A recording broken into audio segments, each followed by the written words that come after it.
Anyway, it's ideally in best scenario situation, you can do 3-4 miles, then that's in a car. Ideally, you're probably more realistic, you're talking more to 2 to 3, so on a kilowatt. You can see the Tesla Semi, basically, it does basically 1 mile for every 2 kilowatts, so not too good. The next question, how many levels are there of levels of charging for electric vehicles? Anybody? 3, very good.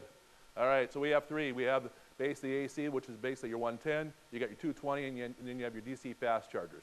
So we'll be talking about your basically direct current fast charging systems, so which can charge systems anywhere from 20 minutes to 40 minutes, depending on how large they are. A Tesla does it 250 kilowatts. Electrify America, that's in Jamestown and as well as Grand Forks. Those can do 150s and 350s, all right?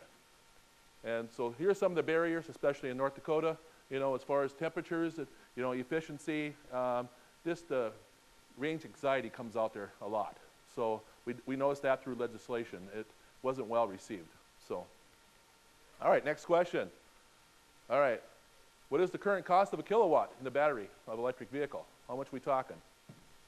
So the Ford Tesla pickup, the Lightning, is 131 kilowatts. That's with the large capacity, okay? That's the 511A. So anybody as far as how much per kilowatt on batteries? 20 bucks? You're close. 153. So we're talking $153 per kilowatt. That's in 2022. We know with the technology and everything else, we know the battery stuff will be coming down. So the battery technology, the recycling, and everything else should be there. But that's why you're talking about when they add on the larger batteries, a lot of the cost is within the batteries, okay? All right, how many fully electric vehicles do we have in North Dakota as of February? Anybody? Fully electric? You're close, 854. Okay, majority resides in Cass County, which is the Fargo area, and the rest are, majority, I'll say half with Burley. So that's where the electric vehicles are at, okay? So it is going up, but going slowly. Car depreciation, after 5 years. What's the depreciation of electric vehicle? Percentage, anybody? Close, 49.1 as of right now. And here's as far as the other depreciations. So it's considerable. But again, when technologies get better, infrastructure gets better, you'll see a lot less in that area. So here as far as the vehicle markets, you can see as far as Ford, Volkswagen, GM, and Volvo, as far as where they're looking at, as far as their models and what they're coming out versus cars versus trucks, and SUVs. So that's right now. Things have probably changed a little bit with these numbers. It's probably slowed down a little bit. Ford has backed off a little bit as well. And then I also, Hertz Rental Car basically did away with all their Teslas. So, all right, so we're going to get in the National Electric Vehicle Program. All right, so this kicked off in 2022. All right, the DOT, US DOT basically gave a large amount of money. Within North Dakota, we're getting $25.9 million over 5 years from FY22 to FY26. So we'll get in those dollars. That's going to help build out the infrastructure, okay? And we have to do a NEVI plan every year, which is on our website every year in August. That usually gets approved right around October. So with that is a 20% match, okay? And we have to have charging stations along basically all corridors, and I'll get into where our corridors are at. All right, so we're talking about our interstates. Is I-29, I-29 are our corridors. The charging stations have to be within 50 miles, and they can not exceed 1 mile off of that corridor.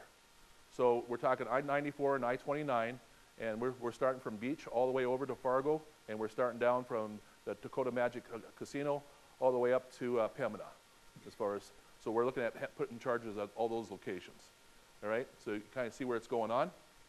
And once that's built out, any extra funds could be used in our interregional other state highways. But we have to be certified. All those sites have to be up and operational. All right, and here's some of the other requirements. We figure roughly about 18 sites it's going to take us to do this, and depending if it's battery buffering systems or direct charge systems, you're talking roughly about $900,000 per site. So each charging site, I'll get into it, but as far as we're looking at 4 charging sites, 4 chargers at each site, and most of what we're looking at is making them pull-throughs. So if you're pulling a trailer or anything else, snow removal and some of those things. Canopies are nice, it's not a requirement, but a lot of them will have canopies in those situations. So it was our round 7 that as far as nominating more corridors, and we're staying with just I-29, I-94. Okay, this kind of gives a picture as far as this is all our AFCs, or alternative fuel corridors. And again, just like I mentioned. So ownership, okay, it takes at least 20%. It can be competitive, so we'll be going out with a NOFO coming out, a notice of funding opportunity in about the middle of June. You have to have uptime of 97%, so there'll be a portion that'll be held back, and if you could have that uptime of 97% or higher, and then you'll basically get the full payment.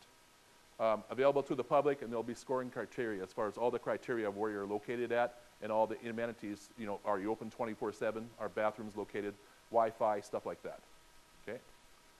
And then also operational maintenance costs are covered for the next 5 years after that, once these sites go up. So that way they get them up and running. The key notes here, as far as this, there's gonna be 2 types of charging systems on our chargers. One is the required one from Federal Highway, which is the CCS, Common Charging Standard, but we're also looking at the NACS, which is a J34 plug, which is basically the Tesla plug, okay? And then NACS stands for North American Charging Standard. So those are the ones that we'll be putting in. Again, the 20% match, uptime. Oh, I went backwards, sorry.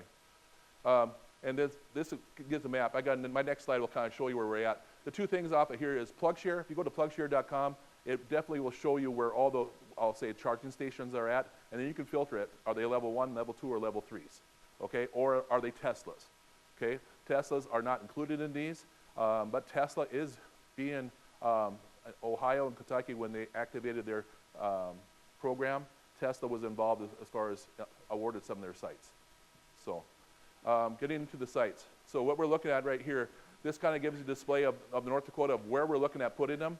So starting in April, we'll be contacting those vendors that have, I'll say, stores or trucks, plazas, and all those areas, see if they're going to be interested in this area. So when we go out with the NOFO, they're well aware of what's going on. So you can see is we're going to do the ones in the, I'll say, the maroon color. Those we're going to do first. That's our first phase, just because they're rural. We're not sure if we can, if someone will raise their hand and basically own that site. If that's the case, if we do not get anybody, we'll have to go back to legislation, because right now with legislation, they said we cannot put state dollars to these. It has to be 100% private, okay? No political subs and no state dollars are used in this. And then our next one is our urban sites.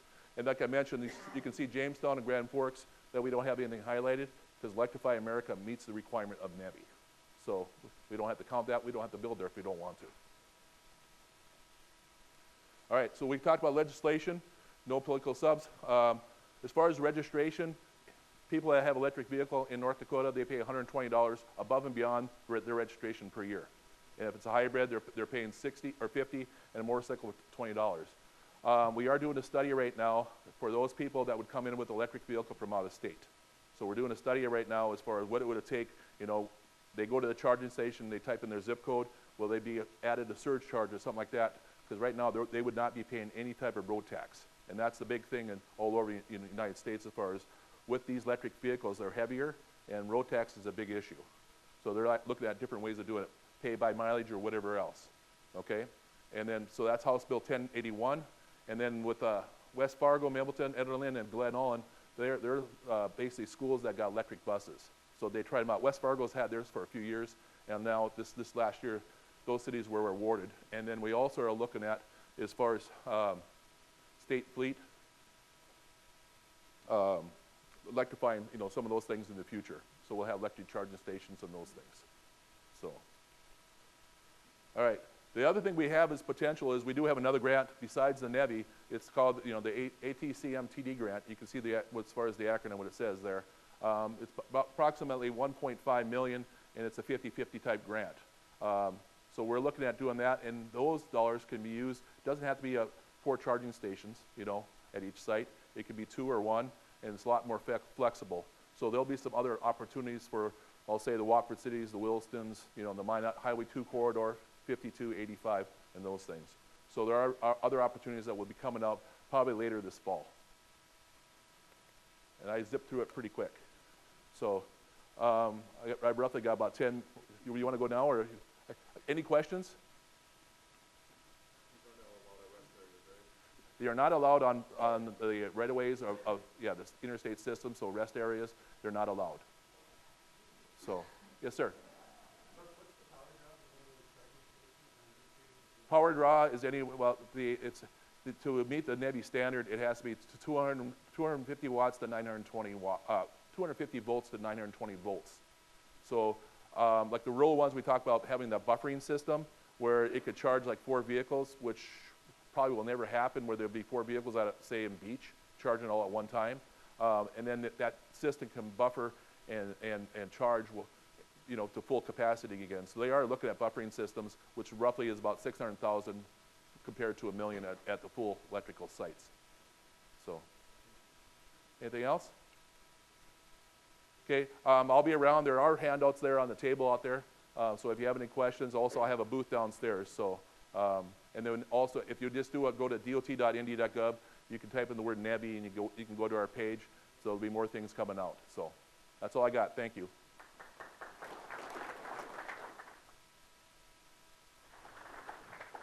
Thank you, Russ. Our next presenter today is Brad Schaffer. Brad was named the driver's license director in 2019 and motor vehicle director in 2023. He joined North Dakota DOT in 2005 and has worked in many capacities, including information technology manager, customer support manager, senior programmer, driver's license business analyst, and computer programmer. So with that, if you'd help me welcome Brad. Thank you.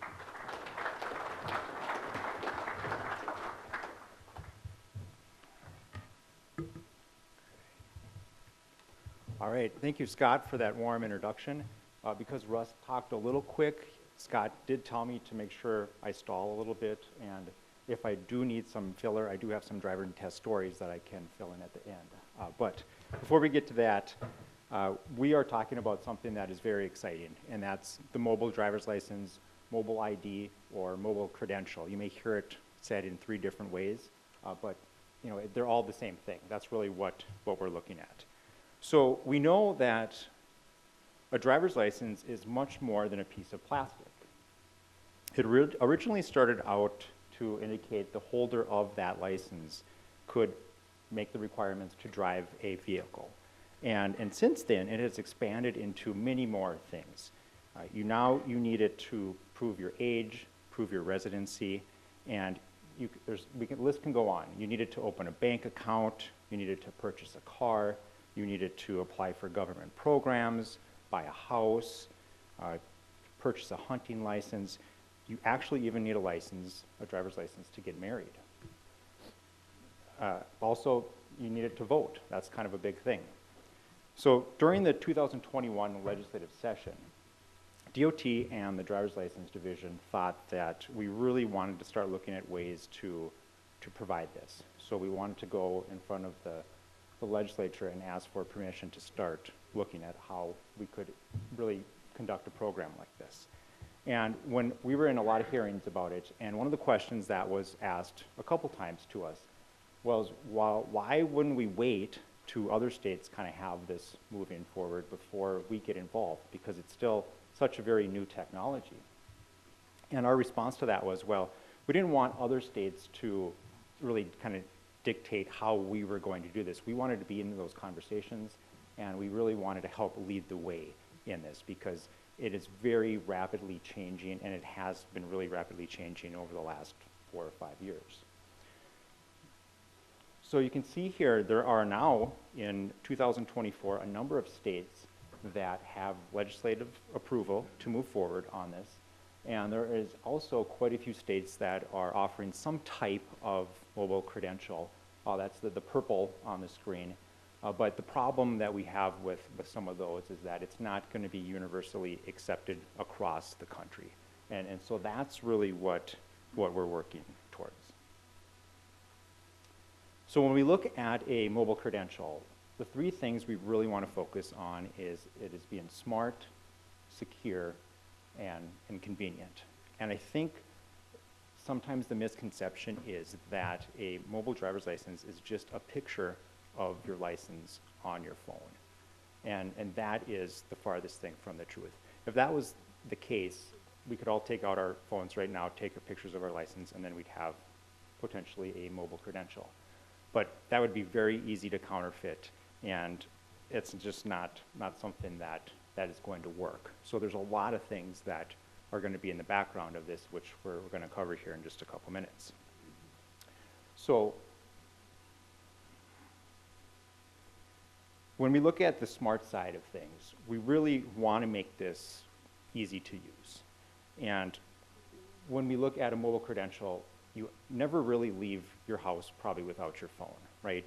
You might forget your wallet, but we know that it's not going to probably be happening where you just forget your phone, because that's such a big part of everything. And in most cases, your phone is probably within arm's reach of you at all times. Even when you're sleeping, your phone is probably right next to your bed. So we know that that's really important when we're looking at how we want to make this secure and make it more accessible for everybody. So one of the features that we really want to focus on is the convenience of it also, because you can update your address immediately on your phone. We can also revoke driving privileges, suspend driving privileges, and really if the phone is lost, which some people probably are concerned about, what if my phone gets lost? We can actively remove that credential from that license remotely. So that's, I know, something that is also very important. When we talk about updating addresses, one of the things, we kind of have a joke in our office is that, you're supposed to update your address by law within 10 days of you moving. And it seems like when we get into the election season, everybody moves 10 days before an election because our offices get crazy busy. Like there's sometimes just lines right before, especially in the November election. So just as a side note, you don't have to visit the driver's license office to update your address today. You can do it online. But with a smart device, you can actually, with a mobile credential, we can update that address and it can show right on that mobile driver's license right away, and then that would solve all your problems. And really, we want to focus on also to make the experience better in a driver's license office, because we've come a long way over the years. But we know there's still a long ways to go, and we can make things even more convenient. We know everyone really likes coming to visit us, but if we can give a lot of more options to people, that's what our goal is. So this is a very high-level architecture of how the process would work. So we were just talking about it's not a picture on your device. So on the left side there, that is your phone. So when you come to our office and you sign up for a mobile driver's license, you're going to have to go through some steps to get it onto your device. That is going to communicate to the issuing authority, which would be the DOT, the state. Once that is confirmed, we can confirm your identity. It goes through facial rec. It's quite a big process there. It's not just a matter of taking a license and getting it onto a phone. That will be confirmed onto that device. And then the big thing that we also got to really think about is now that we have a mobile driver's license on our phone, it's not about just being able to use it like as a flash pass. You have to have, there's more to it than that. So we have to work with our Reliant partners. So on the far right, there has to be a way, and there will be a way, that a person, say like at a liquor establishment or whatever entity, if you rent a car, can scan that device either with a barcode or a QR code, and then that will verify back to us at the DOT that that's a legit credential and the age and address and all that stuff is correct. So when we talk about the security of things, that's always something that people get a little nervous about. So people will say, well, a mobile driver's license, that's going to be easier to hack than a physical driver's license. And I mean, really, the mobile driver's license is going to be more secure than a physical card, because you really only share what you need to share. And I think that's the critical piece. So it puts you in complete control of your data. And what we mean by that is that if you go to a liquor establishment and have to prove your age, which probably most of us do or have done in the past. They don't need to know your exact age. They don't need to know the month you were born. They just need to know that you're 21. Also, they don't need to know your address. Now think about it. Way back when I used to be at that age, you'd hand them over your license. Sometimes bars, liquor establishments scan that license, and they hold all of that data. They're not getting rid of that. They have your address, they have your driver's license number, they have your complete date of birth. There's a lot of PII on that card that you probably don't even really think about.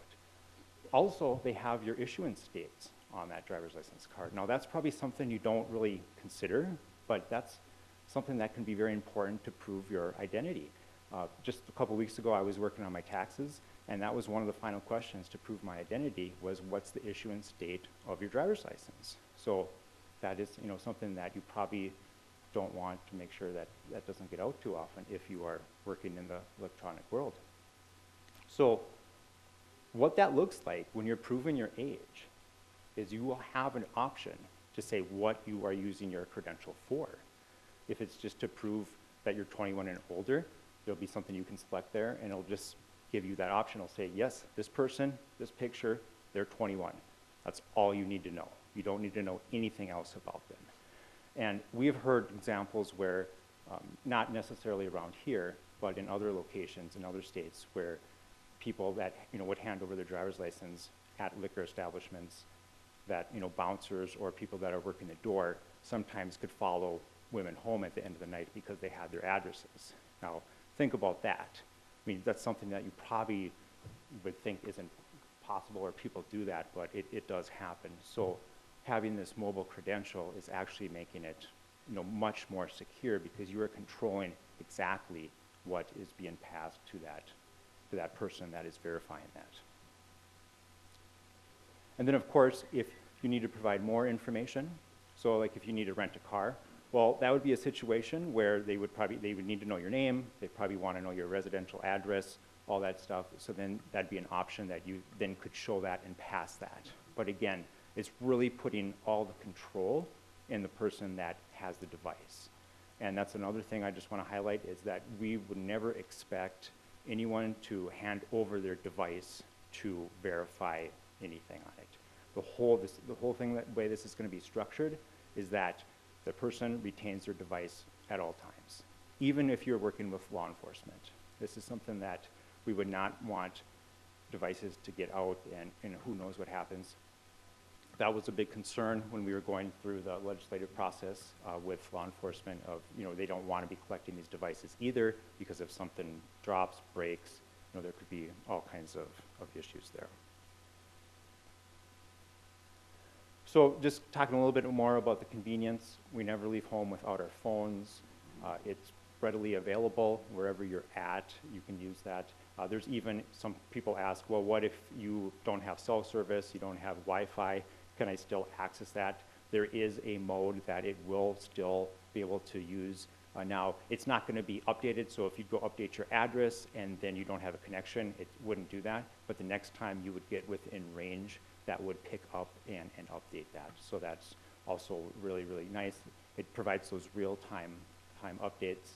And again, if it's lost, we do have a remote removal tool that we can.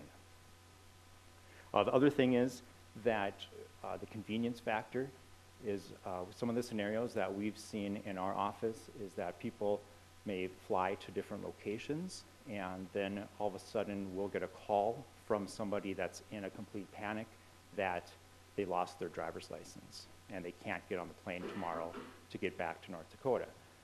Well, one of the nice things that this will actually do, currently today, TSA is the only industry that is accepting a mobile driver's license across the country. So they really have saw the benefit in this, and as more states are coming on board, that is an active thing that you can use to go through an airport. So that is actually working today. So that will be the first one that we'll be testing with here very soon. And of course, there's going to be much more use cases that are coming out of this that we know And really the key will be to get more of that industry involved in that. So where we go from here, the future is looking very bright on the mobile credential. DOT, driver's license, continues to work on this project. And like I talked about a little earlier, the key will be to work with relying parties. So it's not just getting a credential on your phone to use, but it's going to be working with law enforcement. So we're going to be working very heavily with Highway Patrol because they are very interested in it, because they use that quite a bit, to provide proof of who people are. And then also just like the liquor establishments, banking industry, places where they need to use a ID, a form of identification, and then we can set up that process where we can actually be confirming this information with back to the DOT. So that's really where our big push is going to be, because we have to get out and get people used to this. And it's going to take a little time, like with everything, and we will still always continue to produce the plastic card. I don't think that's going away anytime soon. I mean, it may, like down the road really far, but right now, we still have to have that plastic card as an option, because there still may be small mom and pop shops that aren't going to necessarily recognize a mobile credential. But that's really what we want to do. So we're going to be really marketing this, getting advertisement, really promoting and showing all the benefits of this. We get quite a few calls every month on where we're at with this, and people that like from the general public. I know there's a guy that's been emailing me every month for the last 2 years asking when it's going to be ready, and he said he'll come in and help test and do anything that we want him to if that would speed up the process. And I keep telling him nicely that we're working on it, and as soon as we're ready, you can be the first person that we can actually test this on. And that seems to make him. I hope he's not in this room. I should have looked. So we are predicting, like I said, we are actively working on this project right now with our vendor, and we are starting to get into the programming of it. So we are expecting later this year or in early 2025 to have something at least ready to go to be used in a public setting, and then hopefully we can get more entities on board with it. I think they'll start seeing really the big benefit of it, and then you can really also deter from the fake IDs that are out there.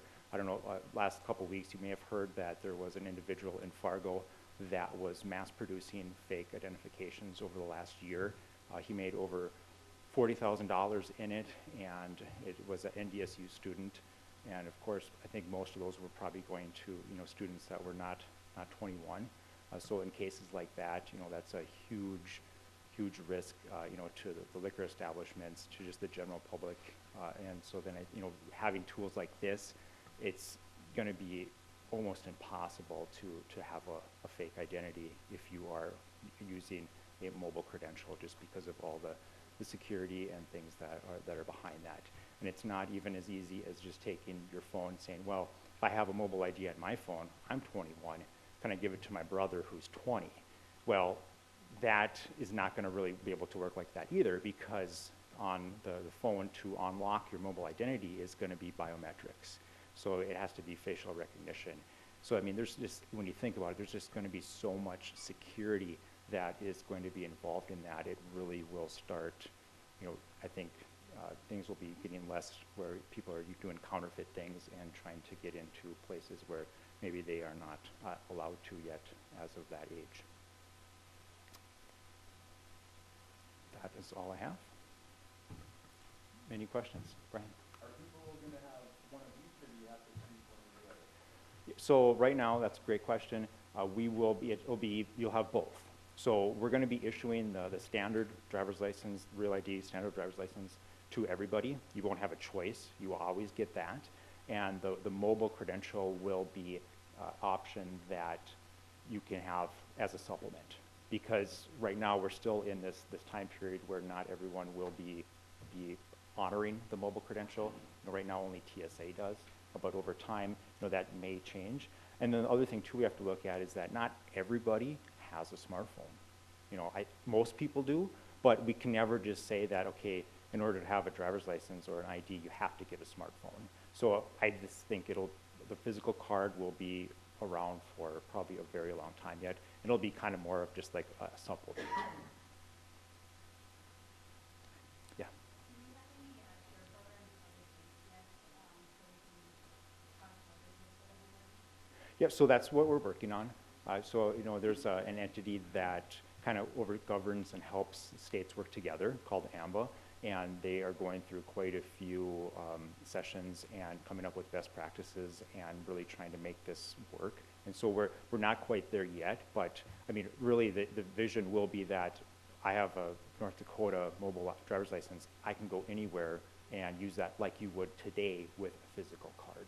So we're just not there yet, but we're going to get there. Yeah.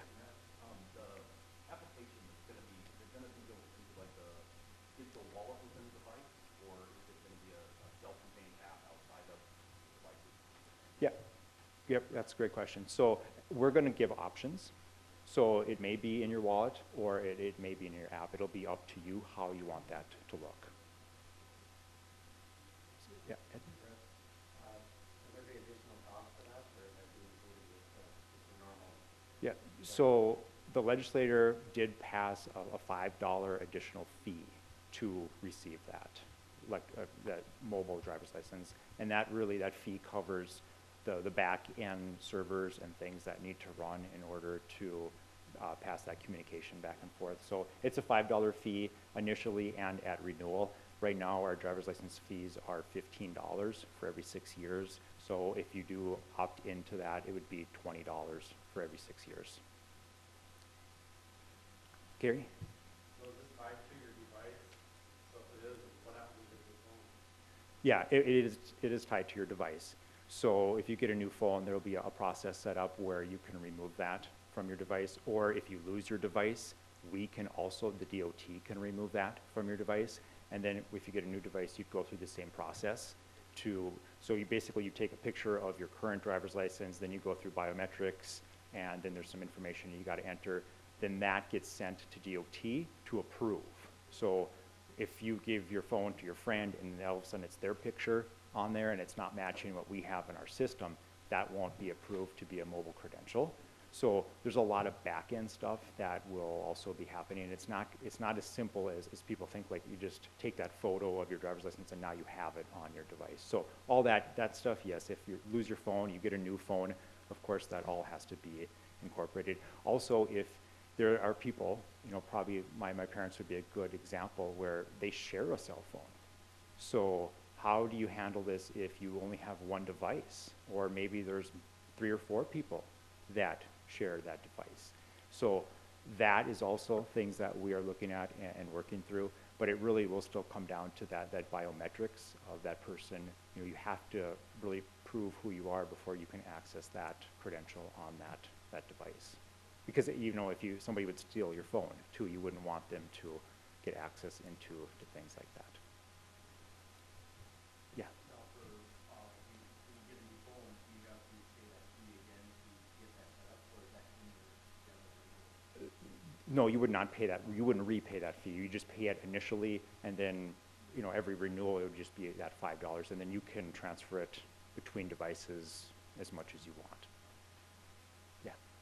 A couple of different things. So for CDL holders, would that contain your medical certification information also, as far as when you have your you know, you got your physical card, Mhm. you carry along with your CDL? So today it would not, but I mean, that's a great point, and I think that's the evolution of that, where that would probably be going next. And, you know, really the goal would be to try to, all the things that we physically hold credentials to put them into like a mobile wallet type of style. You know, so then, you know, Game and Fish is already doing this with hunting and fishing licenses, and, you know, the medical card, that would be the, you know, probably the next thing. And I'm sure people are probably already, you know, working on that at, you know, FMCSA, thinking about how they can make that easier. And that's what law enforcement will probably, you know, they'll give us feedback on that too. Like, well, we already have this on the mobile driver's license on a phone. Why can't we get this on there too? So I'm guessing that will be coming, but that'll be a little down the road once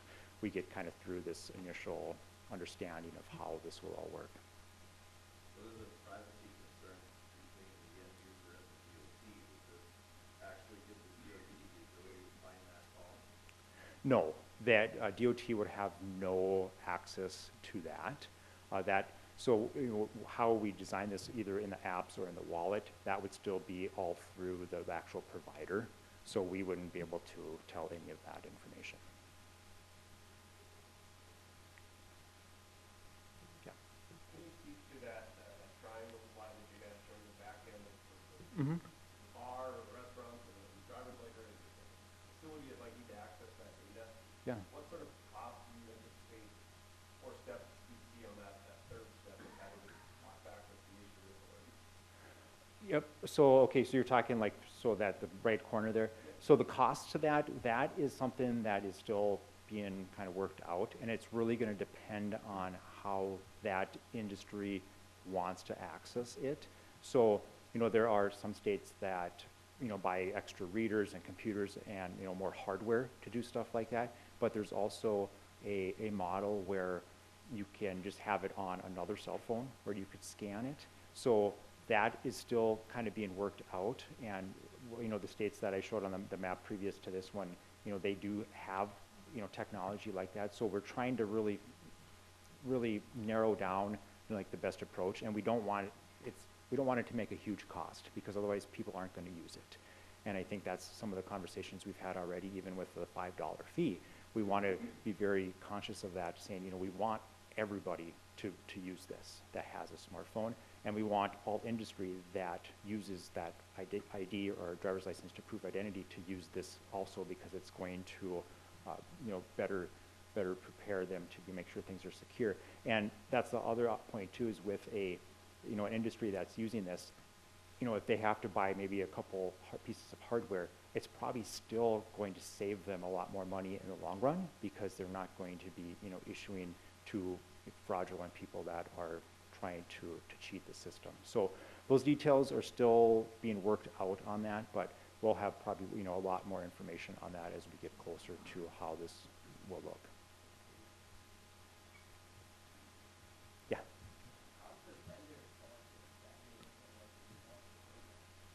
How's the vendor selected?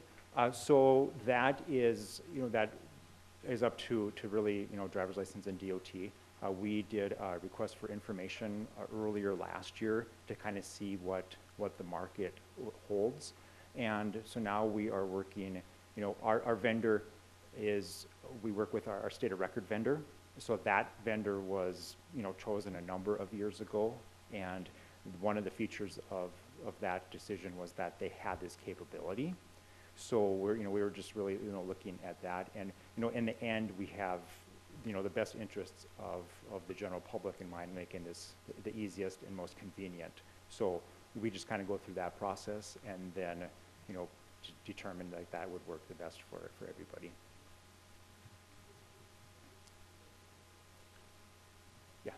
I had a follow-up question about how that triangle works. Do you know yet how you anticipate the communication to happen between the individual and the business? Is it going to be purely visual, like a QR code on the screen, or So both. It could be, you know, either like a barcode, a QR code. It could be, you know, Bluetooth. But there's going to have to be some type of connection there. But the other thing that'll be important too is that, like, that entity on the right side will not just be able to, if you walk into a room, scan, you know, like everybody's phones either. So it'd have to be, a request would come to that, and you'd have to acknowledge it, saying like, yes, I want to give this information. So it goes back to the point of, like, all that information is always at your control. Like, nobody can pull that information without you approving it. And that will be like a physical button that you will have to confirm that.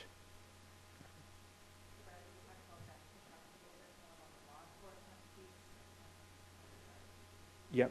Okay. Yeah. So on the law enforcement piece, these are discussions that we've had where law enforcement, you know, if they pull over a car on the side of the road, they can, now they won't know if the person has a mobile credential necessarily, but if they have, you know, they'll have a tool, a device like on the right here, that they can actually send a message, you know, to that vehicle and then that could say like, okay, yes, you know, so-and-so law enforcement has pulled you over.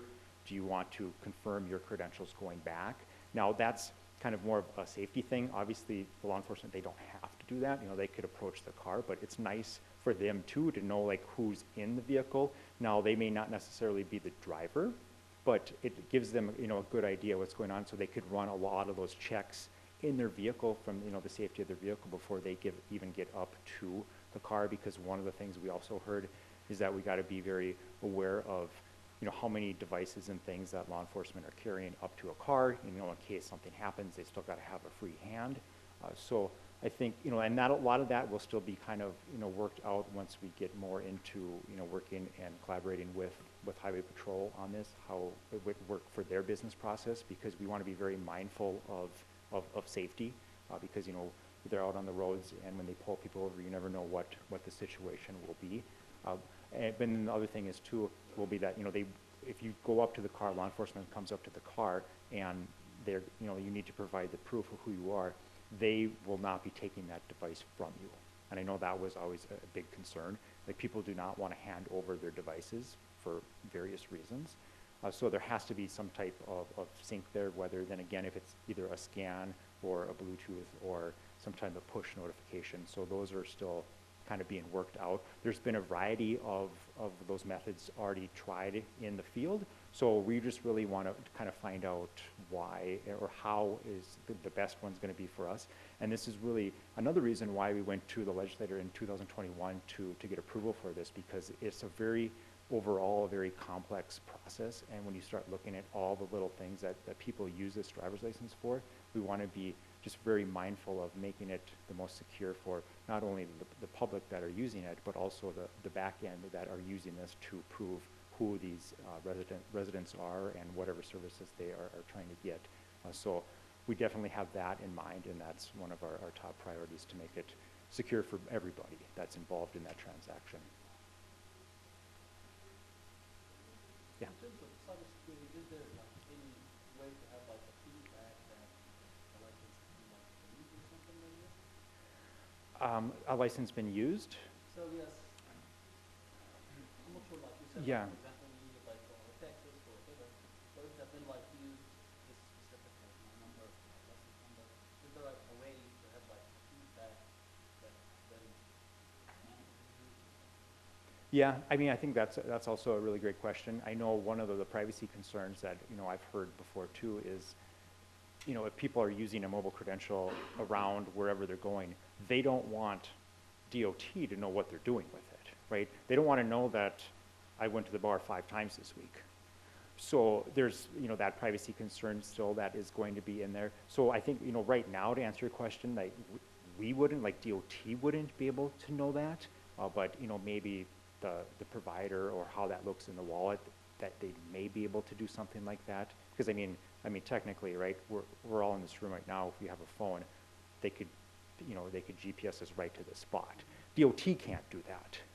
So yeah, I mean, I think those are good conversations that, you know, we still have to get more clarity on. But I mean, overall, I know for a fact that we would not be able to pull what you do with a mobile credential, nor would we want to.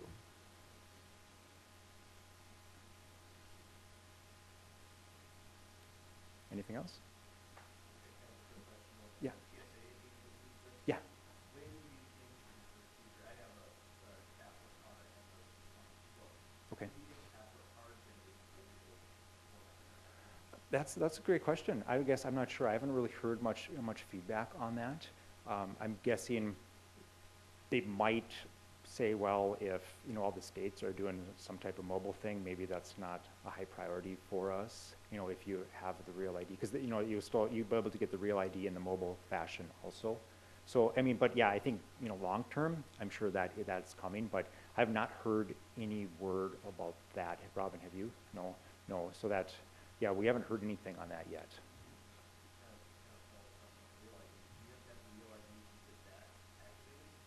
You do not. So yeah, that will be separate. You can still get a standard license, like we call it, as a mobile credential. The real ID is just the, you know, they're going to be the enhanced one that provides even more proof of who you are as a resident to North Dakota. That must be a clue, it's time. Okay, anything else? Okay, thank you.